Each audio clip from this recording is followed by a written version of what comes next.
මොකද මන්ත්‍රීතුමා ඔබතුමායි පොයින්ට් එක පොත ගන්නකො මැඩම්. තවත් ආතල් එකක් දෙන්න වගේ ලෑස්ති වෙන්න. කියන්න මොකද්ද කියලා. පොත අර ගන්නකො. කවුරු පොත දෙන්නකො උඩට. උඩට නෑ මම කියලා තියෙනවා. ඔබ ඉන්න. හරි. 141 the speaker shall be responsible for the management of building security arrangement and the general administration of the chamber. Madam මේ කැන්ටිමේට කණ්ඩ ගියා රතුපත්තුයි මේ හොදියෝයි මේවා විතරයි තියෙන්නේ වෙන මොකුත් කණ්ඩ නැහැ පාර්ලිමේන්තුව ඇතුලේ. මොන පාර්ලිමේන්තුවද මේක? මේ දෙකමකට කණ්ඩ ගියා කෑම නැහැ පාර්ලිමේන්තුව. හරි ඒක කතානායකතුමාට කියලා අවධානය යොමු කරන්න. කෑම හදා ගන්න. ජෝගි දන්නද මල් කැල්ලගේ. ඒකට ක්‍රිමිනල් නෙග්ලිජන්ස්. සිංහලෙන් අපි කිව්වොත් සාපරාධී නොසලකිල්ල කියන වරදට ජනාධිපතිතුමාට නඩු දාන්න පුළුවන්. ඒක දැන් දාන්න බෑ.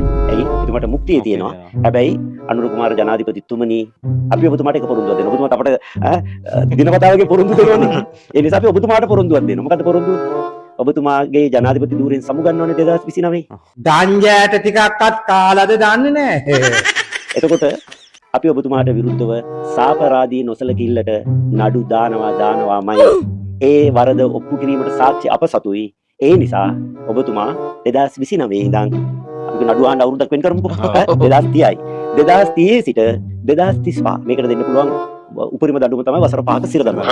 එතකොට මේ වගේ බරපතල විනාශයක් කරපින්ද පහම දෙන්න සිද්ධ වෙනවා. ඇත්තද? එහෙනම් ඔබ දොට්ට බහින් ලෑස්ති වෙලා හිටා. ජනාධිපතිතුමනි 2030 සිට 2035 දක්වා සිරගෙදරක නිවිහෙනෙල්ලේ වාඩි වෙලා මම කිව්ව කතා ඇයි මම මෙච්චර බොරු කිව්වේ කියන එක ගැන හිතමින් ගත කරන්න අපි ඔබතුමාට අවස්ථාව සලසා දෙනවා කියන ප්‍රතිඥාව පොරොන්දුව අපි ලබා දෙනවා. පිළ ජනාධිපතිට නඩු දාන්න සැරසෙයි. අන්න අද අල්ලගත්තා. අල්ලතෝනියා. තොපි කරලා තියෙන පව් වලට දෙයියනේ ගහගෙන ගියේ නෑනේ. මට තියෙන වේදනාව ගහගෙන ගියේ නෑ. මගේ හිතේ තිබ්බම ගහගෙන යයි කියලා ගහගෙන ගියේ නෑ. කියන්න ඕනේ මේක සාපයක්. මේ රටේ ගුරු කියලා මේ රටේ ජනතාව රවට්ටලා රටේ බලය ලබාගෙන මේ රට බුද්ධ ශාසනයට කිසිම මෙහෙවරක් නොකර බුද්ධ ශාසනය ගැන දැකීමක් නොතකා මේ රජය කටයුතු කරන නිසා තමයි මේ සාපය අපේ රටේ සිද්ධ වෙලා තියෙන්නේ. ඒ නිසා මම යෝජනා කරනවා ශ්‍රීමා බෝධීන් වහන්සේ අභියතර කියලා සංඝ සභාවක් ඇදවලා සමාව අරගෙන මේ රටේ පාලනය කරන්න කටයුතු කරන්න කියන එක තමුසෙට වයර්දෝයි අපි දැක්කේ නැහැ අපේ වයස් සීමාවේ හෝ ඊට එහා අපි මෙහෙම ව්‍යසනයක් දැක්කේ නැහැ. නමුත් අපි දන්නවා බෞද්ධ සංස්කෘතියේ ජාතක කතා පොතේ ඒ වගේම හින්දු සංස්කෘතියේ අපි අහලා තියෙනවා මහ පොළොව ගුගුරලා ගියපු වෙලාවල් අහස කම්පා වෙච්ච වෙලාවල් ඒ වගේම මහ පොළොව පලාගෙන ගියපු හැටි පඩිපුරේ ගිනිගත්ත හැටි ඒ වගේම තුම්බිය ඇති වෙච්ච හැටි අපි අහලා තියෙනවා. මෑත ඉතිහාසයේ අපි එහෙම දෙයක් අහලා නැහැ. අපේ ජනශ්‍රුතියට අනුව මේවට කියන්නේ දේව ශාපයක් එහෙම නැත්නම් දේව කෝපයක් කියලා. ඉතින් මේ සිදු වෙලා තියෙන අද මේ වෙනකොට මේ සිදුවීම තුල තුන්බිය ඇති වෙලා තියෙනවා. ඒ වගේම තමයි මහ පොළොව පලාගෙන මධ්‍යම කඳු කරේම් පොළොවෙන් භාගයකට වැඩි අද පොළොව ඇතුළට ගිහින් තියෙනවා. ඒ ගියේ නරක ආදීටද කියන්නේ අපි දන්නේ නැහැ. මේක දේව ශාපයකට දේව කෝපයකට වඩා එහා ගියපු සුළු දෙයක් හැටියට අපිට දකින්න බෑ. නගිචිතෝ ආයෙත් ඔගේ ඔය කකුසි කන මේ පැත්ත බලලා දැක්කොත් එම නෙලනොත් ඔගේ දතන්ද ගිහලා යටිබඩ හිරන.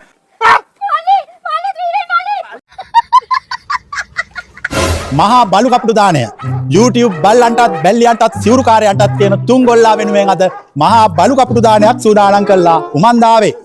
හේයි මීට වැඩිය හොඳයි. මේ බලු කපුටු දාණය අපි මෙන්න බලු කපුටු දාණය දෙන පළවෙනි වෙල්මුගටියා. මෙන්න දෙවෙනි ජයග්‍රාහකයා. මෙන්න දෙවෙනි ජයග්‍රාහකයා. මෙන්න තුන්වෙනි ජයග්‍රාහකයා. මෙන්න 4 5 6 7. සමන්තයෝ උඹට අර ගෑනු කේස් එක ආව විතරයි උඹට පොඩ්ඩක් අවුල් ගියා නේද?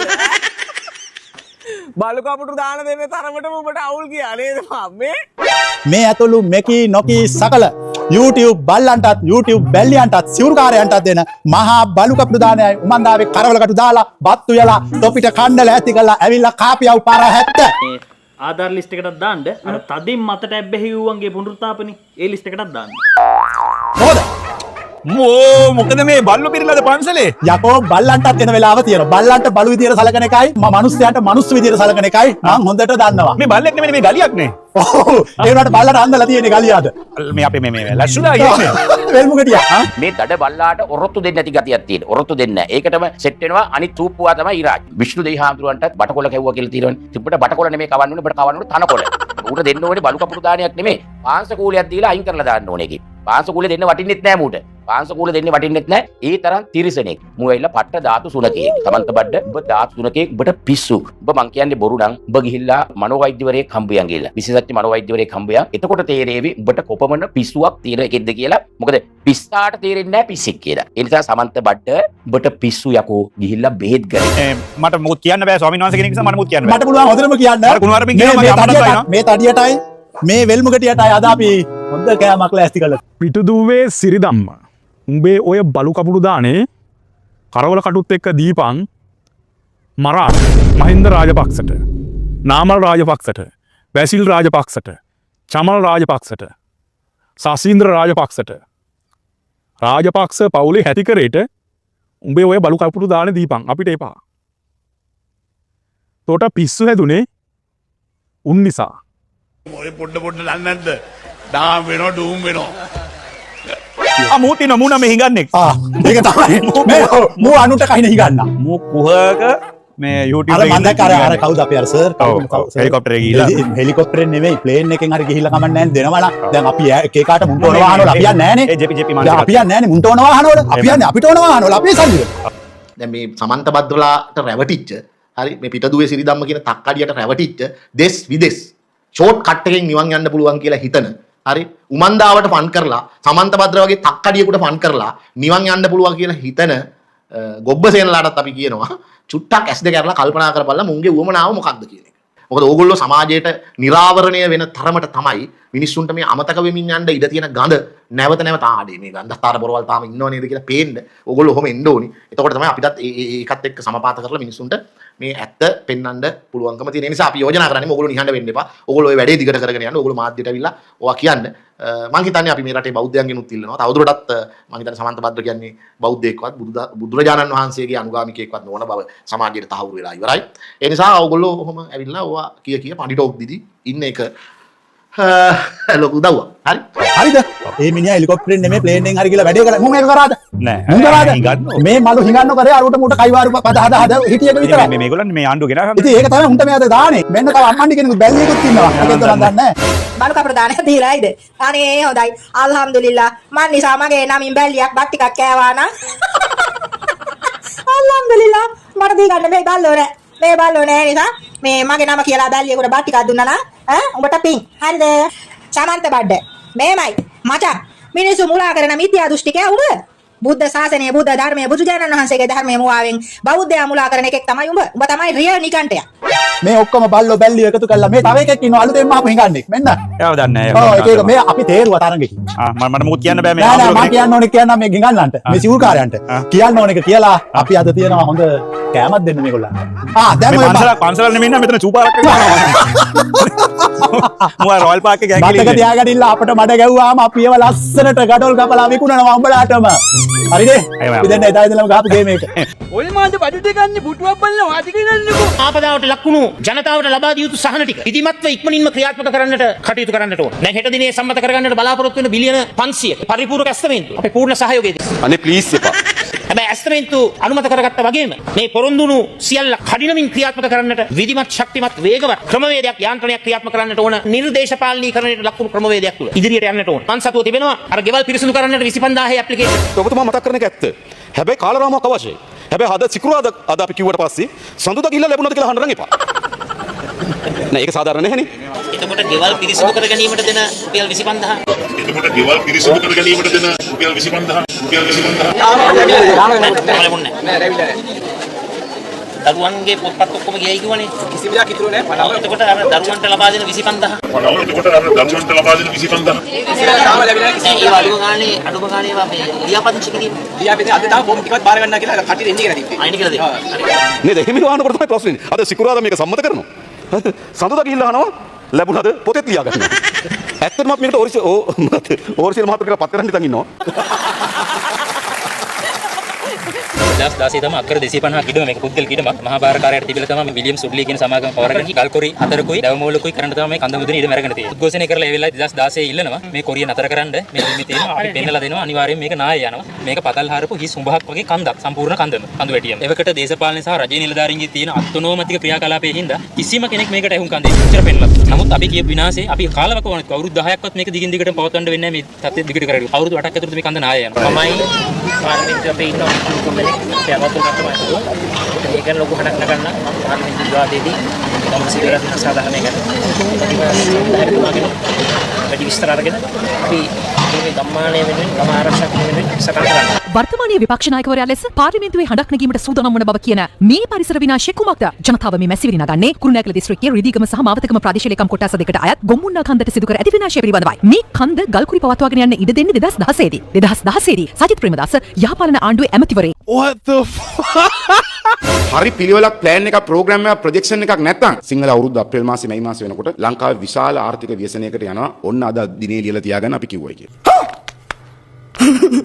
රීබිල්ඩින් ශ්‍රී ලංකා කියලා ප්‍රොජෙක්ට් එකක් දැම්මා. මිලියන කීයද තුලා තියෙනවා කිව්වේ? මිලියන 1800 ගන්න. මිලියන 1800 කියන ඩොලර් වලින් බැලුවොත් කීයද? ඔය කතා කිව්වට බොහොම සුළු මුදලක්. හරි කන්ෆර්ම් රිපෝට් එකක් පත්තර ඔබතුමාලට මාධ්‍යවේදීන්ටත් ලැබිලා නැහැ තාම. මම කිව්වා වගේ අප්‍රේල් මාසයේ වෙනකොට සිංහල අවුරුද්ද වෙනකොට මිනිසුන්ට අපි කියපු දේ තේරෙයි. ඒ නිසා කරුණා කරලා මේකට දෙන්න පුළුවන් සහයෝගයක් පිටින් ඉඳගෙන අත්දැකීම් තියෙන රනිල් වික්‍රමසිංහ මැතිතුමාගේ වුණත් එතුමාට මේක ගැන ගණන් හදාගන්න. කරුණා කරලා ඔබතුමාලගේ එස්ටිමේට් එක.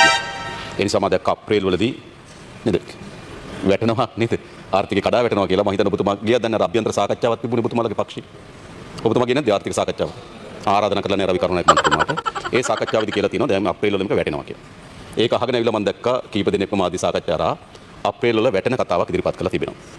2025 නොවැම්බර් වෙනකොට අපේ ආණ්ඩුවේ භාණ්ඩාගාර account එකේ ධනාගය බිලියන 1202යි. 2021කට සාපේක්ෂව එදා බැංකු වෛරාව බිලියන 800යි. අද ධනාගය 1200 කියන්නේ බිලියන ට්‍රිලියන 2ක ඉහළ යාම.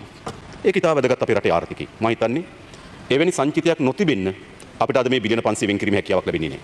අපිට කියන්න සතුටුයි 1977 තිබුණු අයවැය හිගිය දශක ගණනාවකට පසු මේ අවුරුද්දේ 4.5 දක්වා ඇවිල්ලා තියෙනවා. 70න් පස්සේ අඩුම අයවැය හිගිය වාර්තා කරලා තියෙනවා. ඒක වැදගත් දෙයක්.